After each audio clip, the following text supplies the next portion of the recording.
දේශපාලනයට එනකොට නම් අපිට මොකවත් නැහැ. අපි ජීවත් කරවන්නේ සමාජිකයෝ කියපු අය අවුරුදු කීපයකින් අපිට ටිකක් තියෙනවා කියන තත්ත්වයකටපත් වෙලා. හැබැයි ඒ ටික සාමාන්‍ය මිනිහෙකු තම ජීවිත කාලයම වැඩ කරලා එකතු කරගන්න බැරි වටිනාකමක් නම් ප්‍රශ්න කරන්න ජනතාවට අයිතියක් තියෙනවා. මේ වත්කම් එකතු වුණේ කොහොමද කියන එක ප්‍රශ්න කිරීම දේශපාලනය නෙමෙයි. ඒක බදු ගෙවන පුරවැසියෙකුගේ අයිතියක්. වසර ගණනාවක් පුරා රටේ වංචාව දෝෂණය ගැන උස්සනින් කතා කළ අය තමන්ගේ වත්කම් ගැනත් ඒ තරම විවෘතව කතා කළ යුතුය. මොකද විනිවිදභාවය කියන්නේ විරුද්ධ පක්ෂයට විතරක් අදාළ නීතියක් නෙමෙයි. බලේ ඉන්න අයටත් ඒ නීතිය අදාළයි. ජනතාවගේ ප්‍රශ්නය සරලයි. මේ දේපල ලැබුණේ කොහොමද යන්න පැහැදිලි සාධාරණ පිළිතුරක් තිබෙනවා නම් සැකයක් ඇති වෙන්නේ නැහැ. නමුත් ප්‍රශ්න වැඩි වෙලා පිළිතුරු අඩු වෙද්දී සැකයත් වැඩි වෙනවා.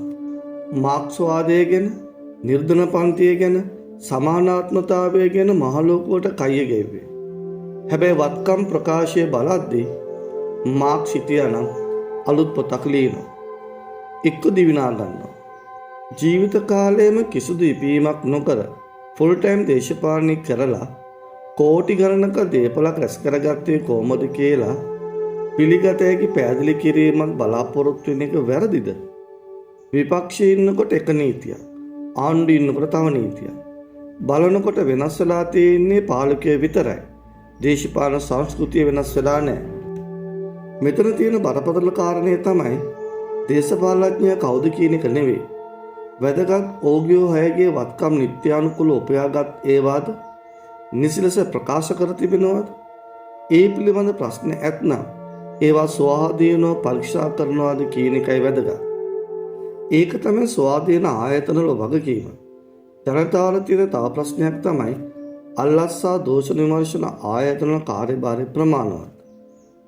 ප්‍රශ්නයක් ඇතුණාම දේශපාලන වර්ණය බලලා නෙමෙයි නීතිය බලලා විමර්ශනය කළ යුතුයි. විමර්ශන ආයතන නියඳව ඉන්නකින් ජනතාවගේ සැකේ අඩු වෙන්නේ නැහැ. තවත් වැඩි වෙනවා. වත්කම් ප්‍රකාශ බාර ගන්න ලේඛනාගාරයකටද නැත්නම් පරීක්ෂා කරන්නද කියලා හිතනවා. දේශපාලනයේ වර්ණය රතුද කොළද නිල්ද කියා එක අදාළ නැහැ. වගවීමේ වර්ණය එකයි, නීතිය වර්ණය එකයි. මිත්‍රවරුනි, ඔබ මොකද හිතන්නේ මේ ගැන? ඔබේ අදහසත් කමෙන්ට් සෙක්ෂන් එකේ සඳහන් කරන්න. මොකද ඔබේ අදහස අපේ ඉදිරි වැඩසටහන් වඩාත් ගුණාත්මක කිරීමට මාත් උපකාරයක්. වීඩියෝ එක ප්‍රයෝජනවත් නම් ලයික් කරන්න. ඊළඟ වීඩියෝ එක මිස් නොවන්න අපිව සබ්ස්ක්‍රයිබ් කර බෙල් අයිකන් එක සක්‍රිය කරන්න. එහෙමනම් ඔබට සුබ දවසක්.